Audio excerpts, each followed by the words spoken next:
New this morning, wow, look at the flames here. Firefighters working quickly to put out a house fire in Mountain View. This happened just before 2 a.m. in the 4400 block of Ocean View Boulevard.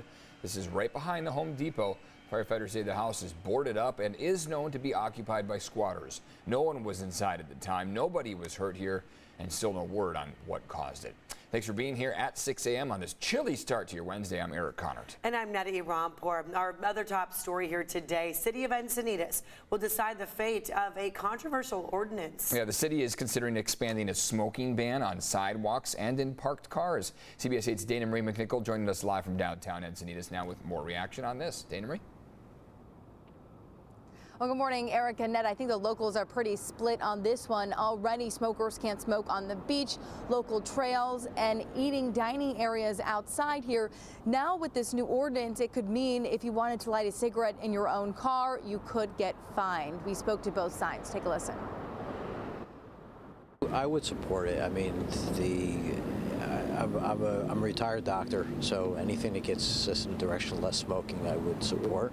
I think it's them trying to put control on individuals that it's not necessary. I understand that some people find it aversive, but it's absolutely not necessary. No, according to the city statements, the ordinance would prohibit smoking in areas within 20 feet of a public place, including employment. The ban could expand no smoking on sidewalks as well as those vehicles. Those in support of the ban say this could reduce littering. In 2020, Surfrider Foundation collect over 52,000 cigarette butts from San Diego County beaches. Supporters also hope it could discourage smoking. Smokers, on the other hand, call it an overreach. The ban covers the smoking of tobacco, electronic cigarettes, and marijuana. Today, the city will decide on this ordinance and will present how enforcement will be handled during their city council meeting. So, of course, there's a couple of updates to come in terms of how people enjoy Encinitas, if they're a smoker or not. We'll keep you updated. I'm Dana Marie McNichol, coming to you live in Encinitas. And now this morning we are learning more about the victims of Monday night's mass shooting at Michigan State University. The 3 people killed and the 5 injured, they were all students. Those who died have now been identified. Junior Ariel Anderson, seen right here, an aspiring pediatrician. Sophomore Brian Frazier, who is president of his fraternity. And then you see junior Alexandria Verner, a talented athlete. For some of the students in Michigan, this is the second mass shooting that they have been through. Think about that. That includes Emma Riddle, who survived a shooting at Oxford High School. That was also in Michigan in 2021. I think one of the things that has been heartbreaking for me is for her to acknowledge, this time may be easier because she has tools that she developed the last time she went through this. Yeah, really heartbreaking to hear. This is the second one she witnessed. Another MSU student says she also survived Sandy Hook. The university plans to hold a vigil tonight. Meantime, police say the suspected gunman was on probation for a previous gun charge. Officials and family members of the suspect say he also had a history of mental health problems. Later today, the man accused of shooting and killing 1 man and hurting 2 others in Fallbrook is expected to be in court. Police say Enrique Barajas Gutierrez shot and killed 69-year-old Francisco Hernandez Mireles last Friday at a landscaping business. 2 others were also shot but are expected to survive. The suspect is believed to be the father of one of the survivors. It's unclear, though, what led to the shooting. Also happening today, prime real estate along Mission Bay is a big step closer to undergoing a major environmental cleanup.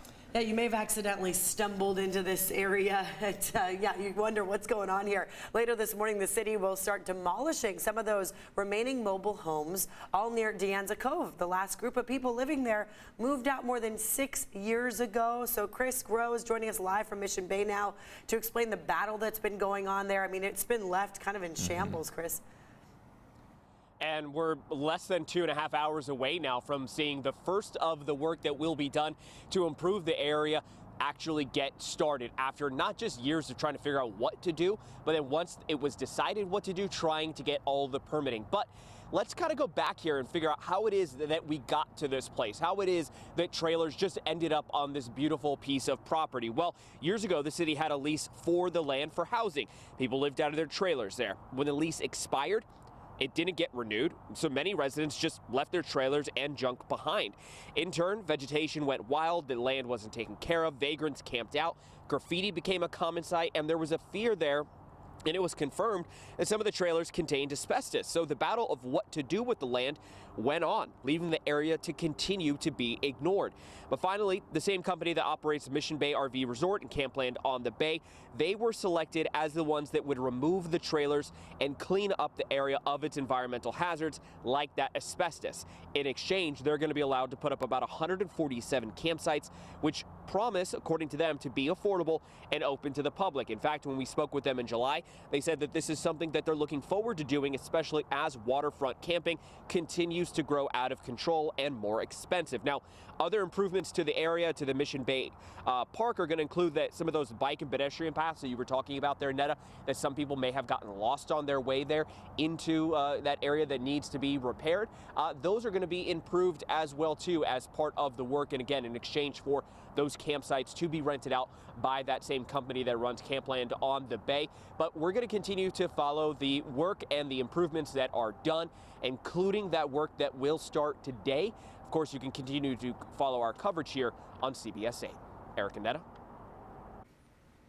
Yeah, I've been bicycling around there, and you kind of get stuck in that area. You're like, oh, U-turn. Yeah. I don't really want to be here.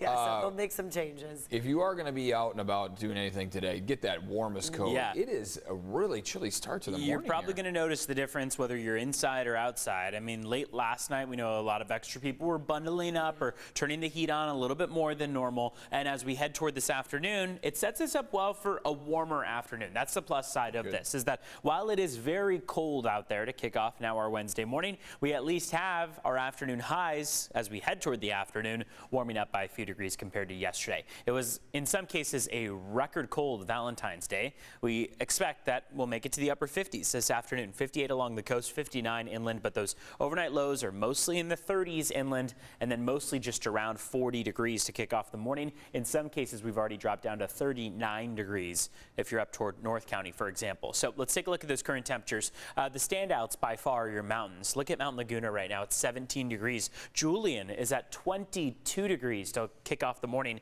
19 up at Palomar Mountain. Ramona at 29 degrees. Escondido at 33. Jamul at 39 degrees. Along our coastline, we're mostly in the low 40s. So the reason why we have these cold temperatures out there is because we lost that cloud cover. Cloud cover yesterday morning was acting as a blanket for us, holding in some of the warmth from the day prior. With clear skies now, we'll be allowed to warm up nicely by the afternoon, but throughout the morning, we are 22 degrees cooler right now compared to 24 hours ago. We are 20 degrees colder in Ramona right now compared to this time yesterday, 17 degrees colder in Alpine. So you can see the difference that we have on hand. Here are those clear skies, no showers, no cloud cover really. We're waking up to pretty nice conditions. And then here are those 4 spots that broke some records for Valentine's Day, or at least tied them in Ramona, for example, at 50 degrees for that afternoon high, 54 as that afternoon high in Vista, and Alpine made it to 47 degrees. That was their warmest temperature yesterday, making it now 2023 as the coldest Valentine's Day that Alpine has seen as of their afternoon high. Idlewild rested at 34 degrees as their high temperature. So let's take a look at how this is impacting your roads as we kick off the morning.